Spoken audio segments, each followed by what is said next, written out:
Bonjour, dans cette vidéo je vais vous parler de la solitude que l'on peut ressentir après une rupture. Donc je m'appelle Binge, je suis experte en techniques taoïstes et femme papillon. Et grâce aux techniques que j'ai apprises et que j'ai à cœur de retransmettre, je viens partager avec vous comment j'ai pu me sortir justement d'une période de solitude après une rupture affective. C'est vrai que quand on est habitué, on est en couple, ça se passe bien, et puis ça se passe un peu moins bien, on a des habitudes, on reste, c'est pas trop confortable, et puis un jour on décide de séparer, parce que vraiment ça colle plus, quoi. Et du jour au lendemain, on va se retrouver seul, dans ses petites affaires, dans son chez-soi.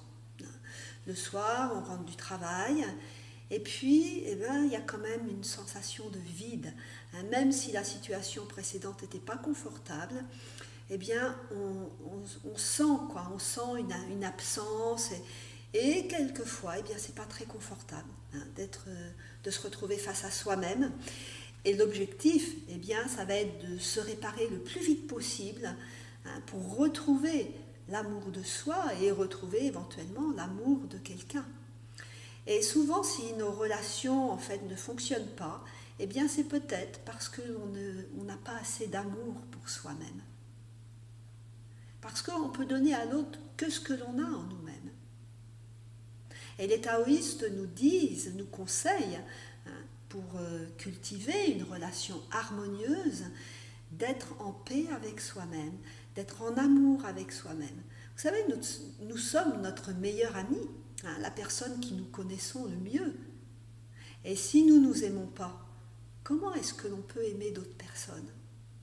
Ou alors ça va être du petit amour, mais ce n'est pas du vrai amour. Et ce n'est pas lui qui va permettre de construire la relation.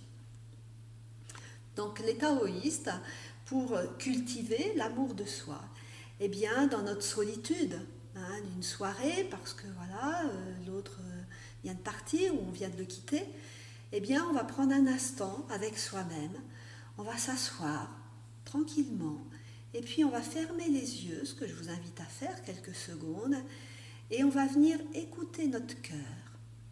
On va venir écouter ses battements, ses pulsations, et puis nous allons lui sourire, et nous allons laisser l'amour grandir dans notre cœur, l'amour pour nous-mêmes.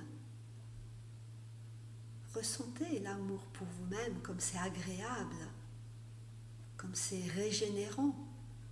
Et cet amour, on peut le laisser circuler dans tout notre corps et aimer toutes nos cellules et remercier la vie pour être encore en bonne santé et pour avoir tout ce potentiel d'amour à développer et éventuellement, et évidemment, à partager.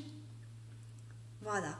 Je vous souhaite de vous recueillir souvent dans votre cœur et de cultiver l'amour pour vous-même. C'est une grande source de bonheur. Je vous remercie d'avoir écouté cette vidéo.